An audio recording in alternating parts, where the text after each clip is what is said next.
Now, you ask, is there any other things? All right? Do you celebrate Christmas? Well, Christmas and Easter. Easter is for the goddess Aster. All right? I'll give you an example of something. You know, when they talk about Yeshua, that's his real name. Okay. You call him Jesus. Hmm. But Yeshua says, quote unquote, they say he died on Friday at 3 o'clock. Okay. But when they went there Sunday morning, he wasn't there. And I don't care how you count, that don't add up to 3 days. Okay. It's just common sense. Okay. All right? Then you talk about Christmas. All right? I'm here to tell you that Yeshua, all right, was born in September. Okay. All right? The man who was born December the 25th was a man named Nimrod, who in essence was the first white ruler of the world. Okay. So, you know, those individuals have the right, all right? They have the right in order to celebrate that day. Because what? Because they know the truth. They're making money. You know, they jump up and down and say, "Oh, how I love Jesus." Would you at all say that it's totally necessary if you classify yourself as a more officially to change your birth certificate to get a driver's license and all that? Would you say that that's necessary? Those are what you call adhesion contracts. Okay. All right. Can you explain what that means? Adhesion is see, when you were born, your mother didn't have to sign no papers with your name on it. Yes, sir. All right. She was forced in signing a paper with your name on it. All right. And that's an adhesion contract. All right. All she had to do was take a document and put your name on it. All right. That you were born on such and such a date. All right. And that is all that was necessary. Let me tell you about that piece of paper you call a birth certificate. Okay. There's a group in New York called the Edinburgh Corporation. All right. They take your birth certificate and they go and do bartering and trade all over the world with you as the collateral.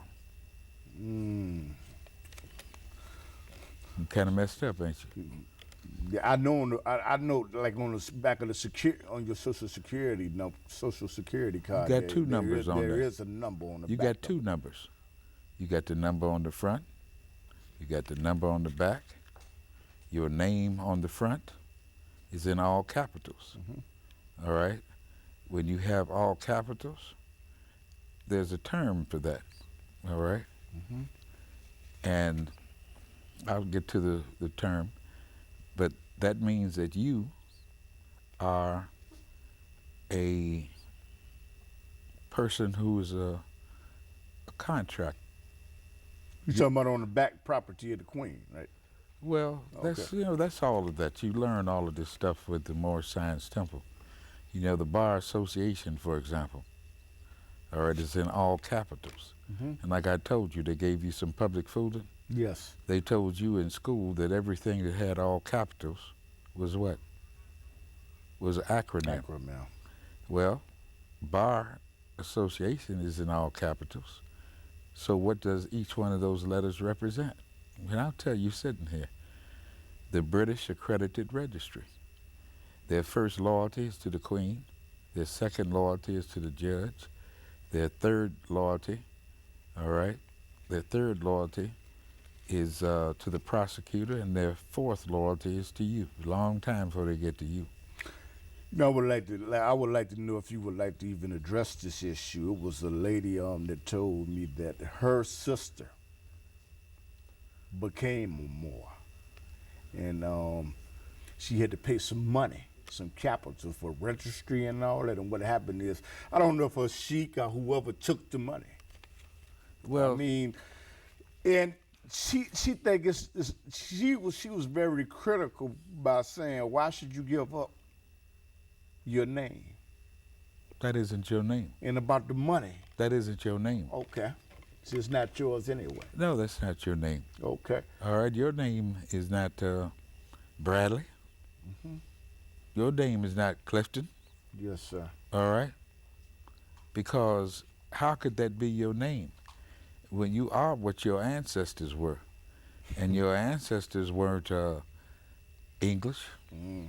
all right? And that's an English name. Well, how would you address the issue that the individual that set her up Well, to get this I'm going to tell you. took the capital? I'm going to tell you. Okay. You have, those people are not noble people. Noble people don't go around committing crimes, okay? They do not do that. And if that person did what she said they did, then that person was a crook. So you can't castigate a whole group because No, of what in the, because you got crooks in everything. that makes sense. I don't know anything you don't have crooks in. That makes sense. That makes sense what you're saying. And you know, I want to go back to John Hanson. Say John Hanson was the first black president. No, John Hanson was the first president. Okay. Let's be clear about that. Okay. John Hanson became the president because the soldiers, after the war in 1776, were talking about committing mutiny because they didn't have no shoes, Okay. they didn't have no money. John Hanson's brother had some gold. So he gave John Hanson the gold and bought them some shoes because they were talking about making George Washington the king of America. Yes. Now you can go over to the National Archives, all right, and you can look up two documents. Okay. All right, one is the Treaty of Peace and Friendship, Okay. all right, which our ancestors signed, all right, with George Washington. I have a letter, you know, at home Okay. where George Washington talked about the treaty that he had signed to do commerce and trade on this land because the land belongs to us. However,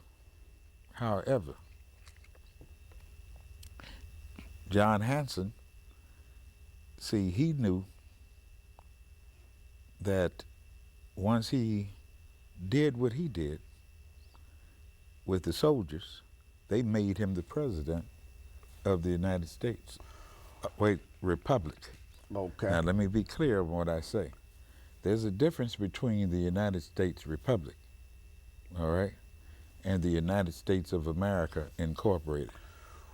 Well, my question to piggyback on that, if John Hanson, I'm not going to say if John Hanson was so intelligent, so wise, so cunning, and blacks was here 10,000, 100,000 years 10,000. 10,000 years before the European, how did they, as Malcolm said, how did they let somebody come in and hoodwink them and fool them and bamboozle them to take a land that was classified as theirs if they was here before them?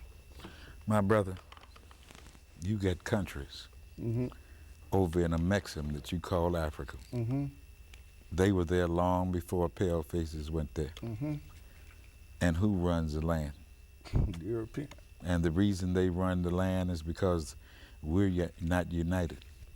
That's part of the problem with Gaddafi. Gaddafi was talking about setting up the United States of Africa. Had he did that, all right, we would become some of the most powerful people in the world because we would have a whole nation that would stand behind us. And they could not allow that. They had to try to destroy the man. But I'm